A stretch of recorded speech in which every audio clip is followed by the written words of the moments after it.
বললো আমি 7টায় বাড়ি ঢুকলে আমি 8টায় ঢুকবো, সেই থাকলে কথা বললে কথা।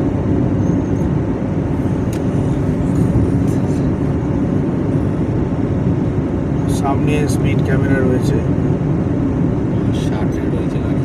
হ্যাঁ ঠিক আছে, আরও কমে রাখাই ভালো, ওরা তাই চাইছে।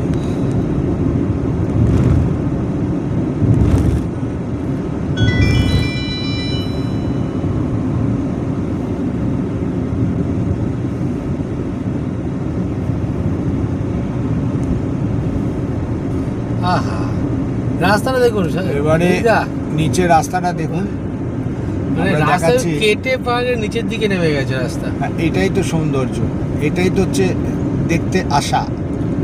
গাড়ি পুরো ঢালু হয়ে নামছে, হ্যাঁ, মানে একদিকে কাত হয়ে আছে গাড়ি। একদিকে কাত হয়ে রয়েছে। বলছিলে না তুমি যে ইনফ্লেটেড, না ইনফ্লেটের ব্যাপার নয়, বেসিক্যালি হচ্ছে রাস্তাটা। আমরা মালভূমি এরিয়া দিয়ে ক্রস করছি, দূরে একটা পাহাড়টা কি সুন্দর দেখা যাচ্ছে, অদ্ভুত সুন্দর লাগছে। দেখবেন দেখবেন কেআর যদি চ্যানেলে অবশ্যই চোখ রাখবেন। কলকাতা থেকে বারাণসী আমরা চলেছি, আর এদিকে অভিক সাহা 2034, অবশ্যই দেখবেন এই ভিডিও ব্লগ বা এগুলো দেখবেন, ভালো লাগবে।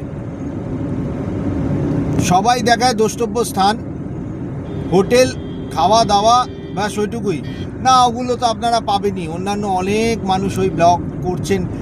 আমরা কিন্তু দেখাই রাস্তা, কারণ আমরা ভালোবাসি রাস্তা, কারণ যে রাস্তা ধরে গাড়ি ড্রাইভ করে আসছি এটার কিন্তু একটা অন্য আনন্দ আছে। হ্যাঁ, অনেকেই ট্রেনে, বাসে, ট্রামে, বা ট্রেনে, ফ্লাইটে এসব আসেন, কিন্তু সেটারও একটা মজা আছে, সেটার একটা কমফোর্ট জোন আছে। কিন্তু এই যে পরিশ্রম করে গাড়ি চালানো, এটা হয়তো শারীরিকভাবে পরিশ্রম হচ্ছে, কিন্তু মনের, যারা গাড়ি চালাতে ভালোবাসেন বা যারা বাইক চালাতে, মানে রোড ট্রিপে যারা বেরোতে চান নিজেরা ড্রাইভ করে, তাদের কিন্তু অন্যরকম আনন্দ তৈরি হয়। পাহাড় কেটে কেটে তৈরি করা রাস্তা অদ্ভুত ভালো লাগছে, অদ্ভুত সুন্দর লাগছে। সচরাচর তো আমরা সমতল ভূমিতে থাকি, কিন্তু এই জিনিস আমাদের খুব ভালো লাগছে। তাই চলুন দেখাতে থাকছি, দেখতে থাকুন, এই জিনিস আরও পাবো। আজকে বারাণসী পৌঁছে যাব এবং কালকে আমরা বেরোবো ইন্দোরের পথে। কালকে আরও অনেক কিছু পাবো, সেগুলো আপনাদের দেখাবো। এখনও দেখাবো না তা নয়, কিন্তু কিছুক্ষণের জন্য স্থগিত রাখছি। বোধহয় এবার আমরা আস্তে আস্তে 12:37, মানে আর 1 ঘন্টার মধ্যে আমরা একটা লাঞ্চের ব্যবস্থা করব।